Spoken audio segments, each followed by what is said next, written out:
যখন একজন খতিব ইসলামের ধারক এবং বাহক মসজিদের মেম্বার থেকে যখন ইসলামের হক কথাগুলো বলতে যায়, ঠিক সেই সময়ে ইমামের ইমামতি আর টিকে না।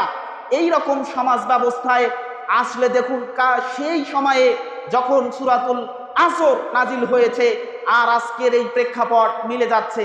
তার মানে যারা ইসলামের ধারক এবং বাহক, যারা ইসলামের কথা বলবে, তাদের এই দুনিয়াতে প্রমোশন হবে না, ডিমোশন হবে, কিন্তু আখিরাতে তার প্রমোশন হবে। যখন সাহাবীরা একে অন্যের সাথে দেখা হতো তখন তারা সূরাতুল আসর শুনিয়ে দিত, সূরাতুল আসর শুনিয়ে দিত। কিন্তু আমাদের সমাজে কিন্তু আমরা দেখি একজন আরেকজন শুভাকাঙ্ক্ষীর দেখা হলে ঈমান আখলাকের কোনো কথা নাই, বলে শুধু যে তুমি কি করতেছো, কোন পোস্টে আছো, কত বড় বিজনেসম্যান হয়ে গেছো, কত বড় টাকাওয়ালা হয়ে গেছো, বাড়ি কয়টা করেছো, গাড়ি কয়টা করেছো, ব্যাংক ব্যালেন্স কতটুকু আছে, এই ধরনের